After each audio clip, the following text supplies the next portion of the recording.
Hello out there, all you fifth grade audience members, and welcome to today's Decimal of the Day show. Give it up for your host, Mrs. Salyer. Yay! Now, today we're going to be looking at this decimal number. It's our decimal of the day.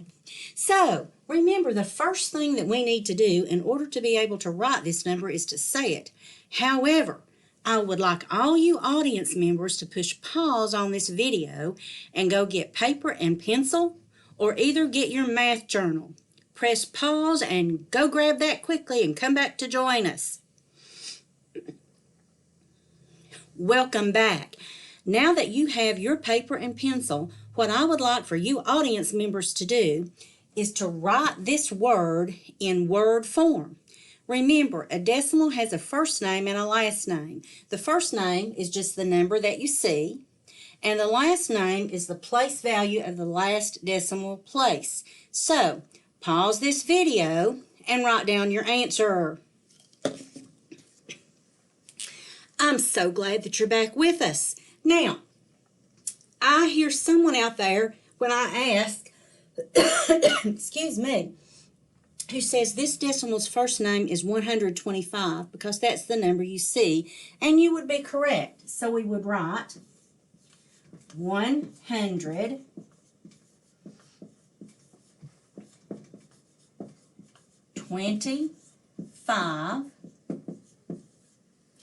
and its last name is the place value of the last decimal spot. And you can do a couple of things to figure that out. You can look at the place value chart that I gave you. Some of you have already memorized that it's tenths, hundredths, thousandths. Or you could use the trick of writing a 1 above the ones place, filling in with zeros. When I do that, and I look up at the top, I see that I have the number 1,000. That means that final digit is in the 1,000s place. So this is 125 thousandths. The next thing I would like for you audience members to do is to write this decimal number in expanded form. I'd like for you to pause the video, go ahead and write that on your paper. Then when you come back, we're going to hear out what the answer would be. Okay, I'm glad you're back with us. I have asked a special guest from the audience to come join us. Hello. Some of you know that this is Joe. He's about to lose his name tag, but he's from the planet of no math. He's been here with us learning how to do mathematics, and he's been watching the videos on Canvas to learn how to do it. He thinks he can tell me how to write this number in expanded form. Joe, do you think you can do that? Affirmative. Affirmative means yes. Hello, all you fifth graders out there. I hope you are enjoying this game show called Decimal of the Day. Okay, Joe. What I'm going to have you do is I'm going to have you hop over here to the left, and you're going to have to talk me through how to do this. Okay. Hey, everybody. The 1 is in the tenths place, so it be 1 times 1/10. Okay, so Joe says we have 1 times 1/10. Do you all out there in computer land agree? I'm seeing lots of head shakes that say yes. Okay, Joe. The 2 is in the hundredths place, so it will be 2 times 1/100. Okay. Joe says next we would have 2 times 1/100. Because it's 200s, not just 1. Let's look out in computer land, Joe. Yes, I see lots of people shaking their head yes. I believe you're correct on that. Great news. Okay, there's one more digit, Joe. Do you think you can handle it? Okay, talk me through.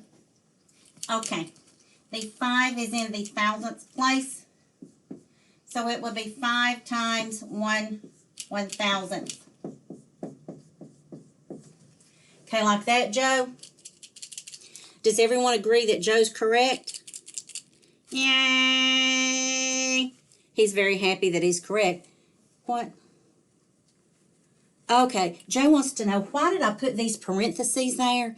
That just makes it easier to see the place value spots. It separates the tenths, the hundredths, and the thousandths. Okay, I get it. Thank you so much for being one of our audience members. Everybody give a big hand to Joe. Woo, woo, woo, woo, woo. The next thing we're going to do on today's Decimal of the Day show is we're going to look at this number and we're going to round it to the nearest one whole number. So, to do that, I'm going to copy it down. If you remember what I've taught you, you have to draw a circle around the place value we're rounding to, which is the ones place. We're going to look at the neighbor in the back. Remember, if it's 5 or above, we're going to give it a shove up. And if it's 4 or less, we're going to let it rest. That's 4 or less, we're going to let it rest. So round it to the nearest ones place is 0. That means this number is closer to 0 than it is to 1. The next thing I'm going to ask you to do is round to the nearest hundredths place. I want you to pause this video and I want you to go ahead and do that on your paper. When you come back, push play and we'll check and see if you're correct. Okay, glad to have you back with us. You should have known that the hundredths place is the digit 2. You should have circled that. When you underline the neighbor next door, you'll see that it's 5. So if it's 5 or more, this number is going to go up to a 3. Everything before it stays the same, and everything after it drops off. Because the number that you're rounding to can only do one of two things. It's either going to stay the same, or it's going to go up. Let's try one more thing with this decimal of the day today. If I wanted to write this decimal of the day, round it to the nearest tenth. I want you to stop this video, pause it, go ahead and figure out what that is in your math book or your paper, then click back on play and we'll check to see if you're correct. Okay, now that you're back, the digit in the tenths place is the 1, so you should have circled it. The neighbor is a 2. Remember, the neighbor determines what you're going to do. The neighbor tells you what this number is going to do, and it can only do one of two things. It's either going to stay the same, or it's going to bump up one number.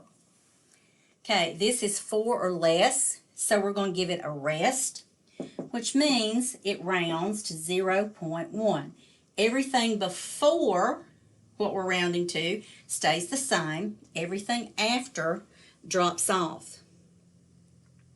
So, I hope you have enjoyed today's version of Decimal of the Day. Join in tomorrow for our next episode of Decimal of the Day. Thank you, audience members.